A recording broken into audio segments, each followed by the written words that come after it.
بسم الله والحمد لله والصلاة والسلام على أشرف الأنبياء والمرسلين وعلى آله وأصحابه أجمعين ومن تبعهم بإحسان إلى يوم الدين.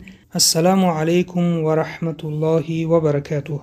عزیزان، درس تجوید را از کتاب تجوید نوین دوام می‌دهیم و درس امروزه ایماله در لغت معناهای کج و مائل شدن چیز بر چیز را دارد. در اصطلاح علم تجوید این میل شدن الف به طرف حرف یا را گویند که آواز آن به آواز حرف ا مانند می باشد.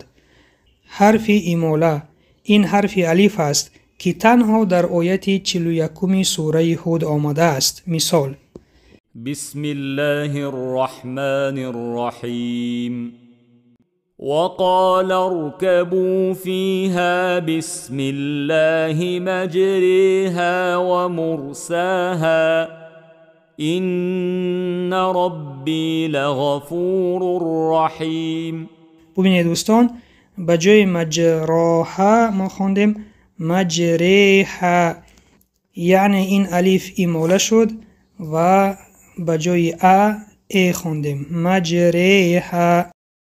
علامت های قرآنی ایماله: در بعض از مصحف ها علامت شبیه رام را در زیر حرف را گذاشته و فتحه آن را نگذاشتند. چون این دوستان ببینید به مانند علامت رامب در پایان حرف را گذاشته شده است و در بعض مصحف های دیگر علامت نقطه را در زیر حرف را گذاشته و فتحه آن را نگذاشتند. چون این دوستان ببینید در بعض قرآن ها نقطه می آید. می گذاریم به موضوع بعدی اشمام. اشمام در لغت معنای بوی را به کسی رسانیدن را دارد. مثال اگر گوییم که اشممته طیبه، بوی خوب را به وی رسانیدم، چون این معنا دارد.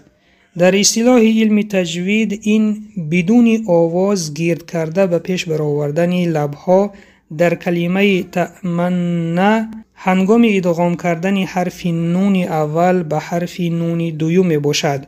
دوستان عزیز، در اصل این کلمه چنین بود: تأمنون.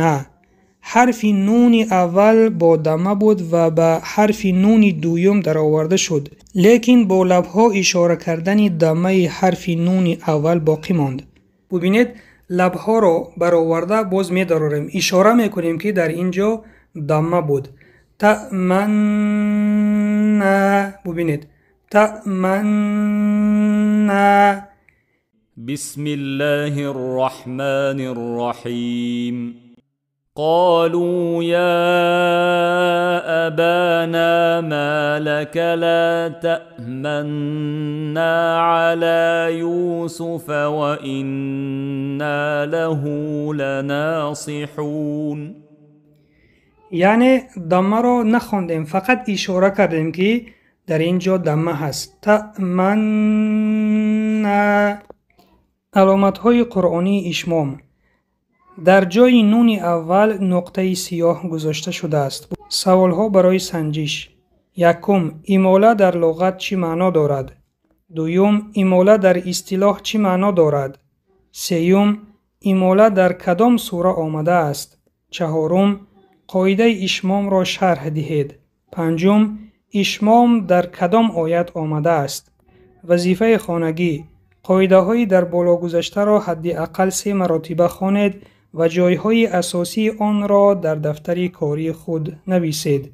این بود پایان درس امروزه.